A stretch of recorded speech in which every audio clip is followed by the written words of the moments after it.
Je ne crois pas à la vaccination obligatoire pour ce vaccin. Parce que d'abord, il faut être toujours très honnête et très transparent. On ne sait pas tout sur ce vaccin comme on ne sait pas tout sur le virus.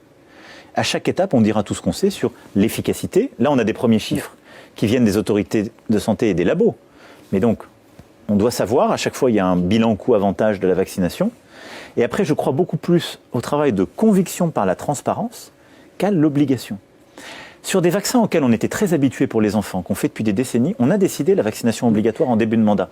Ça a été un très gros débat démocratique dans notre pays. Ouais. Et on était avec des vaccins qu'on connaissait par cœur. On avait des décennies de recul. Je pense que c'est contre-productif de rendre le vaccin obligatoire sur des vaccins qu'on connaît mal, sur une pathologie. Et justement, nouvelle. quand on dit on ne connaît pas tout sur les vaccins, ça peut être aussi quelque part. Moi, je me dis, en tant que citoyen, si on me dit ça, c'est inquiétant. C'est inquiétant quelque part.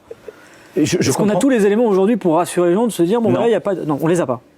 On a les autorités sanitaires considèrent. Que font les autorités de santé quand elles autorisent un vaccin ou un médicament? Elles regardent deux choses. Elles regardent l'efficacité et la toxicité. Parce qu'il ne faut jamais oublier qu'un médicament, comme d'ailleurs c'est l'origine du terme pharmakon en grec, c'est à la fois le médicament et le poison. Tout médicament, on sait, si c'est mal utilisé, ça a des effets secondaires, ça peut être mauvais. Et donc elles font le bilan et elles regardent est-ce que c'est efficace et au-delà de quel point. Les autorités américaines, elles se sont mis un seuil de 50%. Et est-ce que c'est toxique et qu'est-ce qu'on a identifié? Mais il vient d'arriver. Donc là, elles disent, pour nous, ces médicaments, le Pfizer-BioNTech, puisqu'il a été autorisé aux États-Unis, elles disent il est plus de 50% des cas, donc plus de 50% des cas efficaces, et il a une toxicité qui ne pose pas de questions. Et ils vont, je pense, dire quels sont les risques et pour qui. Moi, je n'ai pas toutes les informations au moment où je vous parle. Ouais. Et donc, c'est ça ce qu'on va faire à chaque fois. Parce que vous voyez, en France, il y a souvent cette question par rapport au vaccin, vous l'évoquiez il y a quelques instants, d'une certaine forme de défiance qui est très importante dans la population. Je pense qu'on ne répond pas à la défiance par l'obligation. Il y a des personnes qui disent le vaccin, ce sera sans moi. Qu'est-ce que vous leur dites aujourd'hui? Je dis, d'abord, n'ayez pas un propos définitif. Ce sera des vaccins. Le vaccin d'avril ne sera pas celui de janvier.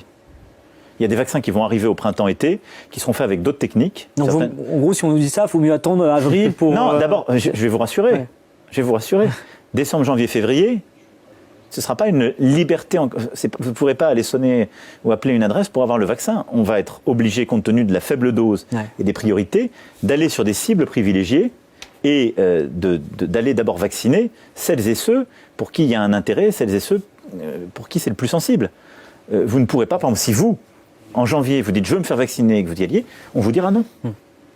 Donc c'est à un moment donné qu'on va ouvrir à la vaccination pour toute la population, et ce moment donné, ça a été précisé hier par le Premier ministre, le ministre et le professeur Fischer, ça va arriver dans une phase, je dirais, après. Là, la première phase, il faut déjà organiser la vaccination des personnes qui ont le plus de risques de développer les formes graves et qui ont plus de mortalité.